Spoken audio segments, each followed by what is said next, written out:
a player that we expected to burst on the scene once again this season post-injury, but has done anything but that. This is what his father had to say about his lack of playing time. If it was up to me, I would take him to another team, but Ansu wants to stay at Barcelona. He does not want to sign for another club, but I want to see him succeed. As a dad, I'm angry. Seeing Ansu play so little winds you up a little bit, and sometimes I think as a father, not a coach. Ian, what's interesting with that quote is that Ansu Fati has been given chances by Xavi, maybe not a long run in the team, but maybe justifiably so, because what he's offered hasn't been very much.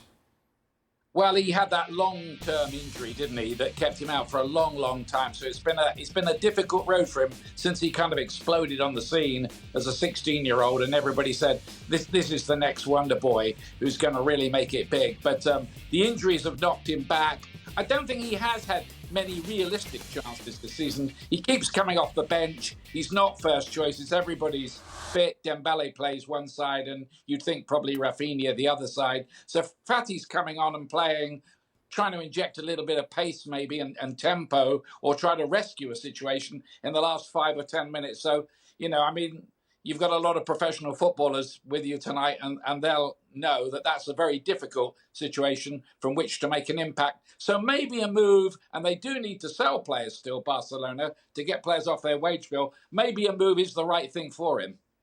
I think he might have been hoping at the time that Ousmane Dembele was going to move on, which it looked like. But he's been injured quite a bit, and even then he still can't get a game. No, and they brought Rafinha in as well.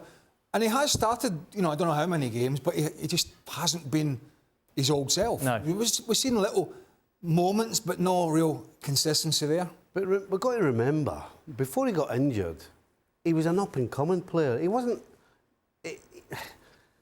you know, he wasn't a veteran. He wasn't a guy that was first on the team sheet. He was a young player learning his trade. Yeah. And so... And he was given the number 10 shirt, obviously. But was he ready for it?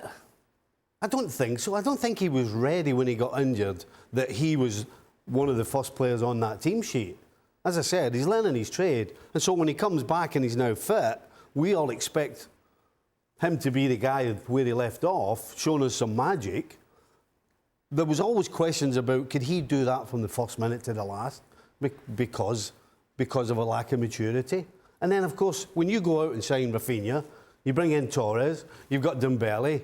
So if you're Xavi, then these guys are in front of him. I think if he was 23 or 24... Move on. I would be saying, look, you need to be the man playing regularly. but I think at 20 years old and coming off the back of the injuries that Ian mentioned, with the squad he's got there, with the manager, I think a wee bit patience. You know, 12 months' time, see where they are. If it's not working out then, maybe look. I think the issue is he's now found himself so far down the starting list for Barcelona, a team that you have to win something, especially given their own financial situation. You don't really have the luxury of nursing Ansu Fati back to full fitness. And even so, even then, it's about developing a player, developing his confidence. So the difficulty is you have a young player, 20 years old, coming off the back of a very bad injury, struggling for confidence, and you can't afford to give him the kind of game time he needs. Do you uproot him to go to a different country at a big club? Do you keep him in Spain at a smaller club?